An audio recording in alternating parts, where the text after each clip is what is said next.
Hello everyone, welcome back to the channel. I'm Julie and we are back with another dated home designs in need of a major upgrade video. I am loving this series and I am loving your feedback. I don't make a ton of videos that are 100% subject to my personal opinion, which is probably why everyone is enjoying it. So if you have some dated home designs in your home that you might need a major upgrade, this video is for you.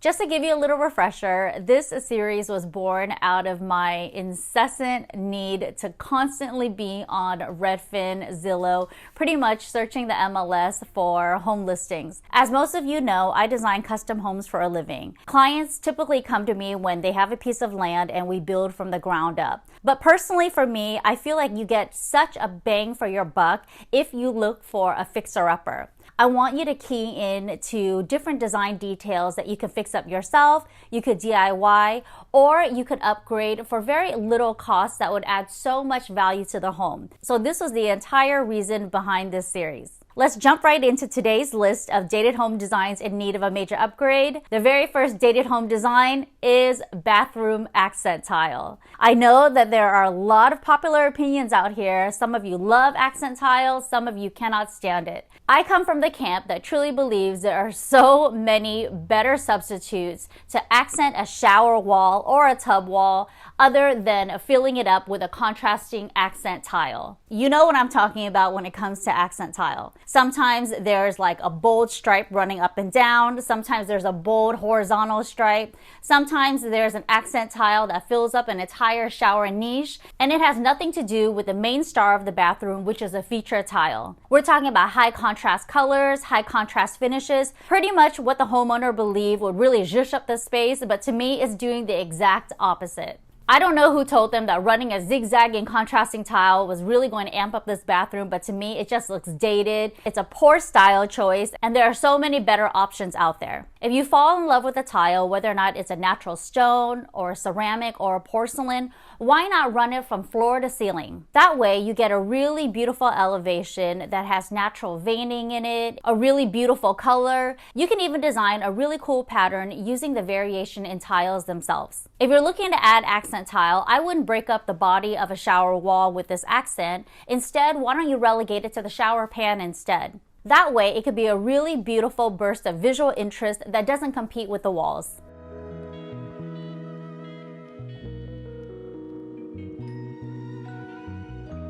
The next dated design in need of a major upgrade is wallpaper border. I used to live with wallpaper border in my childhood home. It was awful. It was in my parents' primary bathroom and it was this pastel border. Think Easter egg pastel colors. There was lavenders, pinks, mint green, like really pale yellows. Anyways, it was just god awful. To me, wallpaper border is the lazy person's guide to adding a little print and color to your space. And to me, it really just does the exact opposite. Nothing cheapens a room like wallpaper border in a really kitschy print. There are so many ways for you to inject color, style, personality, and print into a space instead of just a wallpaper border. Why not try wall-to-wall wall covering? There are so many patterns and colors available on the market today that you could literally custom tailor to suit the needs of your space.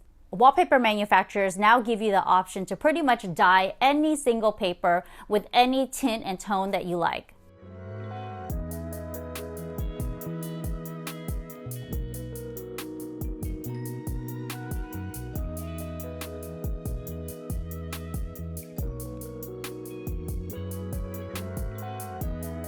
Another really easy DIY way to add print into a space, especially if you're just looking for a little bit of accent, is with a stencil. You might remember from my guest bathroom makeover that I painted over my old ceramic tile flooring with a stencil. Albeit it was a very laborious task. I mean, it took me probably about an entire week. And this was with a newborn when I had Kamari. And I was literally just stenciling in the middle of the night when she was sleeping. However, I really loved the way it turned out. And I purchased a stencil on Etsy for about $50. So there are so many ways for you to get a little bit of pattern and a little punch of color onto the walls simply using a stencil.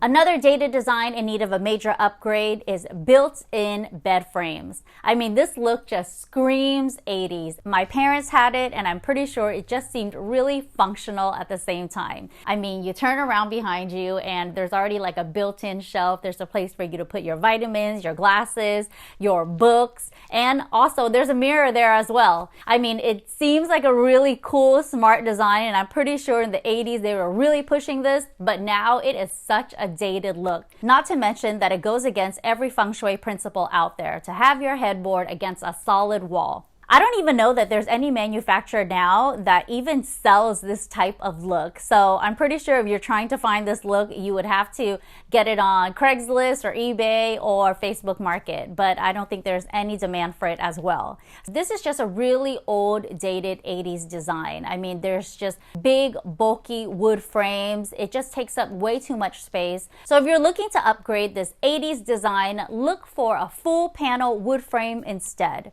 There are so many beautiful options on the market today that feel really elevated, very elegant, really luxurious, and still has the wood features that you love.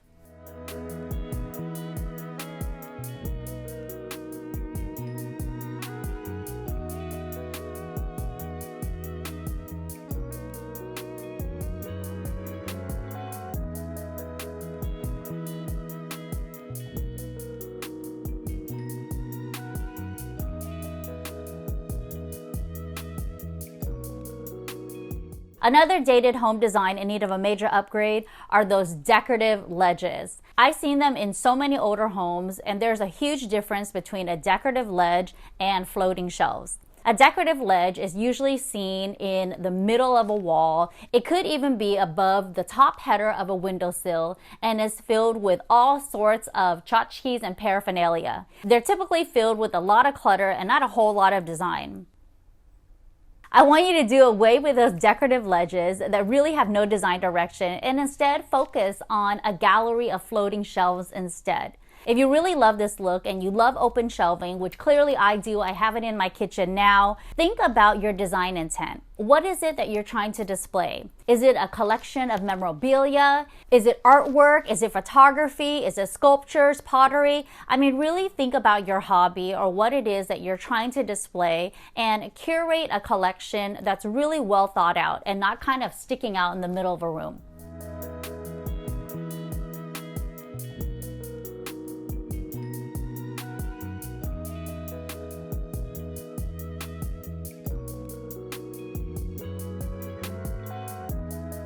The next dated home design in need of a major upgrade are those bulky leather recliners. I know I'm going to get a lot of flack for this because they're comfortable. I know that's the sole reason why you keep your lazy boy recliner, because it is the most comfortable spot in the entire living room. If you have the space for it and you want to sacrifice style for comfort, go for it. However, if you have a teeny tiny living room and you're still trying to fit that big bulky recliner in it while trying to make your sectional work or your love seat work or your sofa work, I mean, you're in for a very cluttered living room. I have news for you. Furniture vendors are really cluing into comfort these days. They're not sacrificing style. They're streamlining the shapes, the fabrics, the materials. They're coming out with a myriad of performance fabric options, especially if you have kids and pets. And of course, they all come with a footrest option, whether or not it's reclining or it's an accompanying ottoman. So instead of that big bulky recliner, look for another option that's more modern, more streamlined, has somewhat of a smaller footprint so it can fit proportionally within your space, but it also doesn't sacrifice your needs for comfort.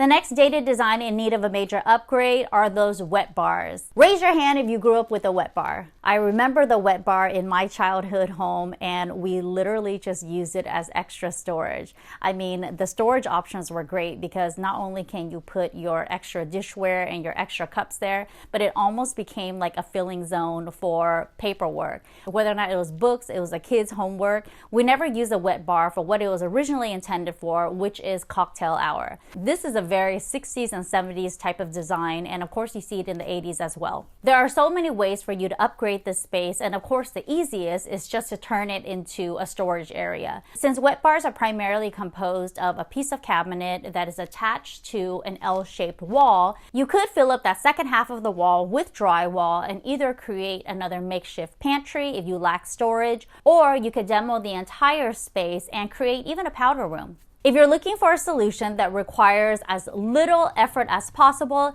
you could also turn it into a snack station, a coffee bar, a tea bar. Think about the function and the needs of your daily family life. That is the single most important way for you to take full advantage of valuable real estate in your home.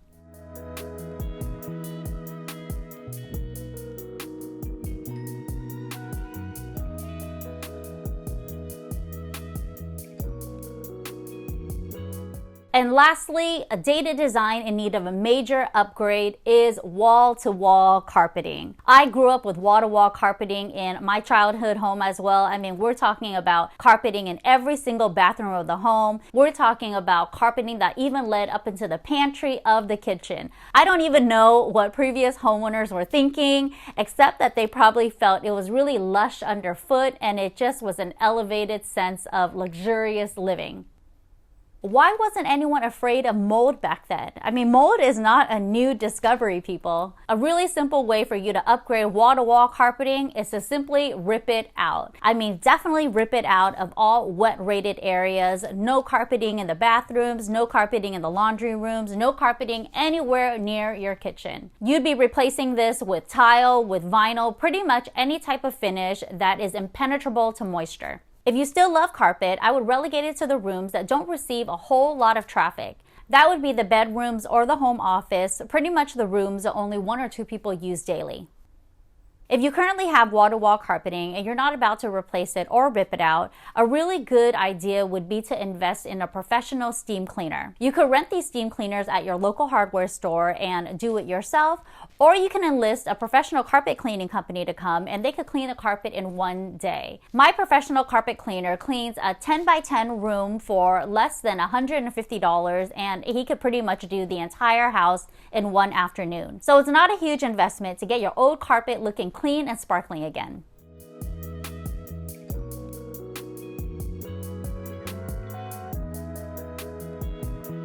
That's it for today's list on dated home designs in need of a major upgrade. How many of you currently have some of these dated designs in your home right now? What are you looking to upgrade it with? Do you agree with my suggestions? If you have some better options, I would love to hear them. Please let me know in the comments below. Share this video with anyone you know who's looking to make some minor updates to their dated designs, and of course subscribe to my channel if you haven't already. Click that little notification bell to be notified of new videos that we roll out every Tuesday. Thank you so much for watching. I'll see you next week.